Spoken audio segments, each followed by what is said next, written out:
Good morning. আজ আমরা আলোচনা করব মাইটোকন্ড্রিয়া। মাইটোকন্ড্রিয়া কি? মাইটোকন্ড্রিয়া একটা কোষের গুরুত্বপূর্ণ অঙ্গাণু। কারণ এই যে মাইটোকন্ড্রিয়া, এই মাইটোকন্ড্রিয়াকে আমরা সাধারণত বলে থাকি কোষের পাওয়ার হাউস। পাওয়ার হাউস বা শক্তিঘর, যেখানে কি হয় আমাদের কোষের জন্য, কোষের বেঁচে থাকার জন্য প্রয়োজনীয় এনার্জি তৈরি হয়। এই জন্য একে বলা হয় কোষের শক্তিঘর।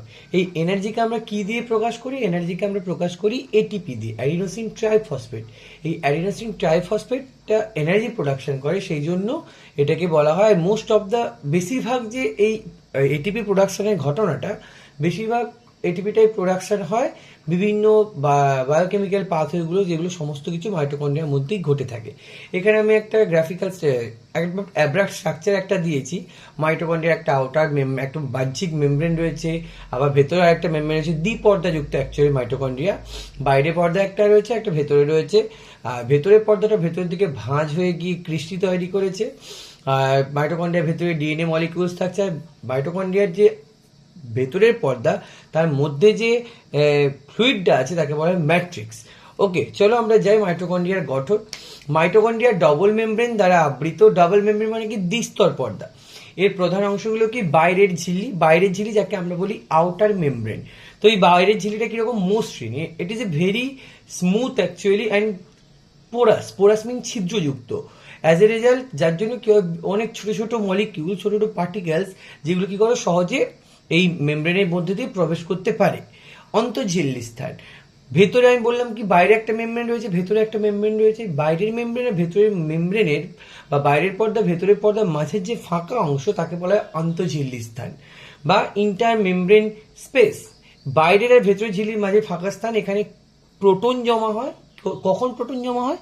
এটিপি তৈরির সময়। এরপরে চলে যাবো ভেতরের ঝিল্লি বা ইনার মেমব্রেন। এই ভেতরের ঝিল্লিটা কি হয়? ভেতরের দিকে ভাঁজ হয়ে অনেকগুলো আঙুলের মতো প্রবর্ধক সৃষ্টি করে, তাকে আমরা বলি কি? ক্রিস্টি। আর এই আঙুলের মতো প্রবর্ধকেই ইলেকট্রন ট্রান্সপোর্ট চেইন আর এটিপি সিনথেসিস হয়ে, এটিপি সিনথেজ এনজাইমটা থাকে, যার জন্য কি হয়, এই জায়গাগুলোতে মোটামুটি আমাদের এটিপি তৈরি হওয়ার ঘটনাগুলো ঘটে থাকে। আর এটা খুব নির্বাচনী, সিলেক্টিভ পারমিয়েবল, মানে খুব বেছে বেছে কিছু মলিকিউলকে মাইটোকন্ড্রিয়ার মধ্যে প্রবেশ করতে বা মাইটোকন্ড্রিয়া থেকে বাইরে যেতে সাহায্য করে। আর ম্যাট্রিক্স বা ধাত্র, এটা হচ্ছে যে ইনার মেমব্রেন বা ভেতরের যে ঝিল্লি, তার ভেতরে যে জেলির মতো অংশ তাকে বলা হয় ম্যাট্রিক্স।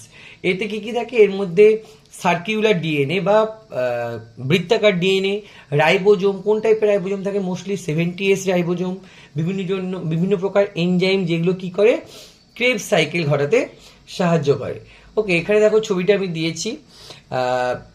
একদম বাইরের দিকে যে পর্দাটা তাকে আমরা বলি কি? আউটার মেমব্রেন বা বাহ্যিক কোষ পর্দা। ভেতরে রয়েছে কি? ইনার মেমব্রেন বা অন্তঃঝিল্লি পর্দা, বহির্ঝিল্লি পর্দা, অন্তঃঝিল্লি পর্দা। আর বহির্ঝিল্লি আর অন্তঃঝিল্লি পর্দার মাঝের যে ফাঁকা অংশ তাকে আমরা বলি কি? আন্তঃমেমব্রেন প্রেস বা আন্তঃঝিল্লি পর্দা।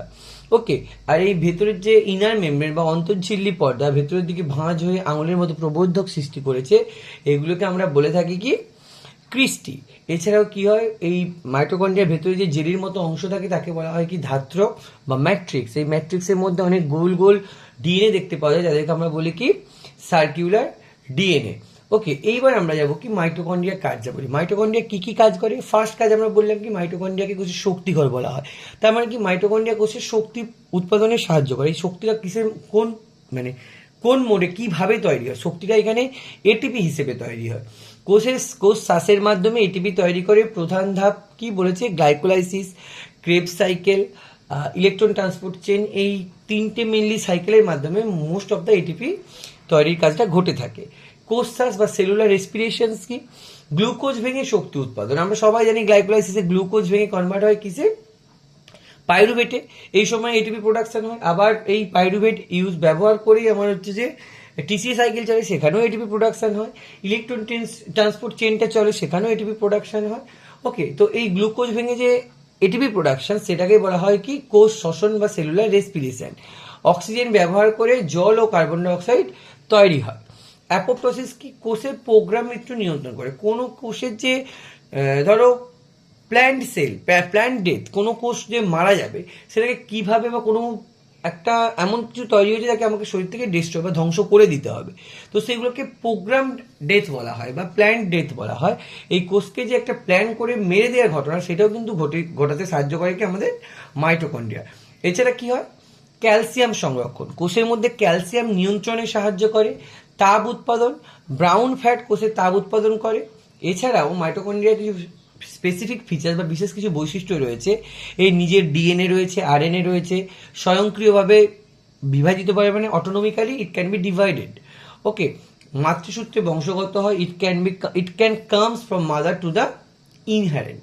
Okay, these are the specific features. Now at least it comes into the conclusions বা উপসংহারে আমরা এসেছি। এখানে কি রয়েছে দেখো, মাইটোকন্ড্রিয়া হলো কোষের শক্তি কেন্দ্র।